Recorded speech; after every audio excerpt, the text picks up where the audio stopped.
Sudah, jadi pemeriksaan sudah lengkap, termasuk pemeriksaan tambahan yang kita lakukan karena kemarin ditemukan di sungai. Tadi pemeriksaan dasar-dasar pemeriksaan pada korban terendam dalam air sudah kita laksanakan, termasuk pemeriksaan tambahan toksikologi dan patologi anatomi, termasuk pemeriksaan screening nanti untuk ada tidaknya gambaran korban ini masuk dalam air, gitu ya.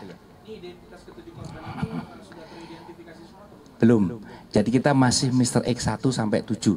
Nah, ini mohon bantuan media untuk mengglorifikasikan bahwa keluarga yang belum pulang mohon nanti bisa melaporkan ke tim antemortem untuk kita datakan sebagai data antemortem. Kami masih memerlukan data, baru 5 keluarga yang melaporkan pada kami. Terendam dalam air, jadi artinya ditemukan dalam air. Ya, nanti dari pemeriksaan tambahan itu akan bisa ditentukan pada saat di dalam air seperti apa. Nanti sampai ditentukan sebab kematiannya.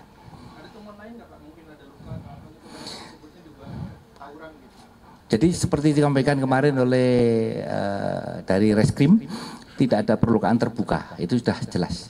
Kami itu yang juga data dari kami juga.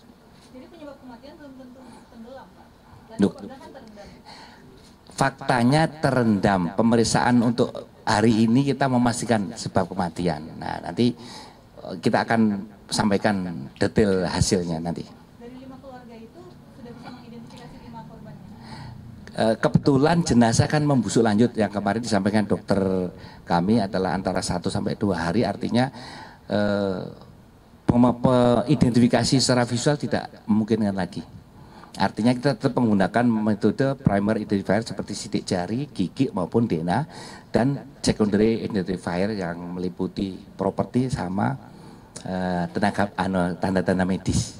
Makanya kami mohon, ini baru 5 keluarga ini. Tapi keluarga ini sudah mengarah, masing-masing sudah mengarah, tinggal kita perlu pendalaman data yang disampaikan.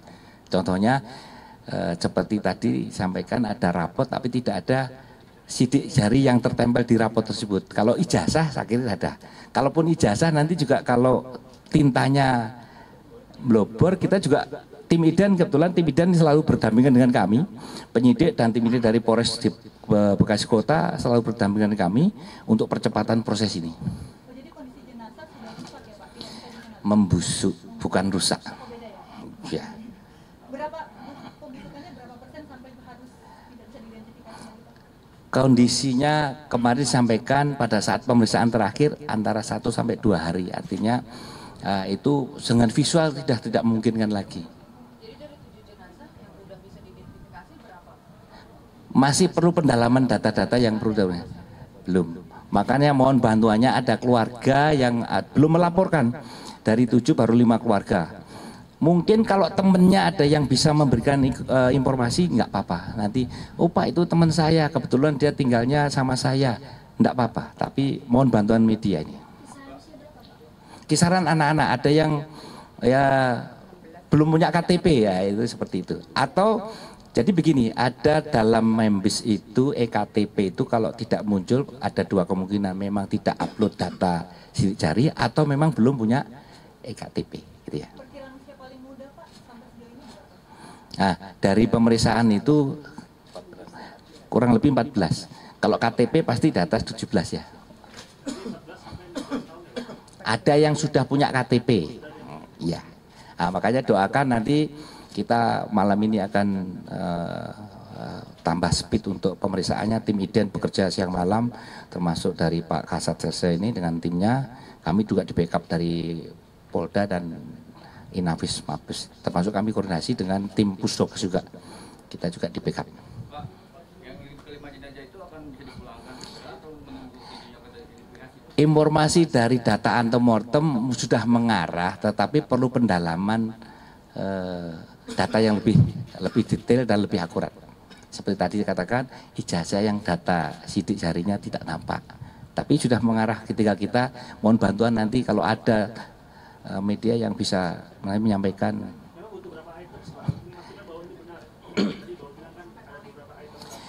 Ada 5 identifier dibagi menjadi 2, primer dan secondary.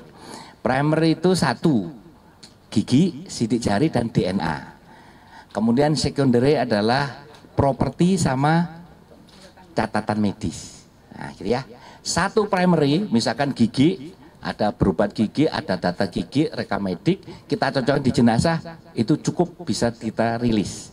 Sidik jari, kalau dia bisa ditemukan sidik jari di antemortem, misalkan ijazah, kemudian kita cocokkan dengan di jenazah, itu sudah cukup. Apalagi ditambah data yang lain, ya. Bapak izin menegaskan lagi Pak, dari 5 jenazah itu apakah ada yang sudah teridentifikasi Pak? Jenazahnya jumlahnya 7, yang melaporkan baru 5. Nah, Ada yang belum bisa diidentifikasi? mengarah, masih mengarah. Pak, kira-kira belum pasti ya yang sudah teridentifikasi dengan dicocokkan dengan data keluarga? Ya, kita akan lebih dalami lagi. Pak, ada yang positif narkoba nggak Pak? Di antaranya? Ada yang positif narkoba nggak? Justru itu pada pemeriksaan lanjut ini salah satunya kita pemeriksaan lengkap, namanya pemeriksaan toksikologi. Tidak hanya itu saja, pemeriksaan toksikologi yang lainnya.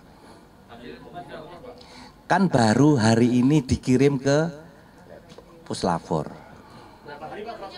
Nanti kita koordinasi dengan Lapor untuk percepatan, makanya kita minta bantuan dari tim penyidik untuk percepatan termasuk mindiknya untuk segera dibawa ke Lapor. Betul gitu Pak Kasat? Pak, kalau misalnya sudah teridentifikasi, misalnya dicocokkan dengan data dari keluarga, apakah sudah bisa dipulangkan atau harus tunggu ketujuhnya Pak? Kalau sudah satu dengan primary, kemudian ditambah data yang lain, kita bisa declare teridentifikasi, tinggal kita menghubungi keluarga, mau dibawa kemana, misalkan jenazah, misalkan dikubur kemana, kita akan fasilitasi. Saya kira itu ya.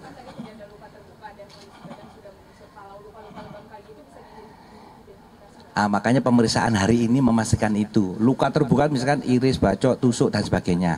Patah tulang anggota gerak tidak ada, ya.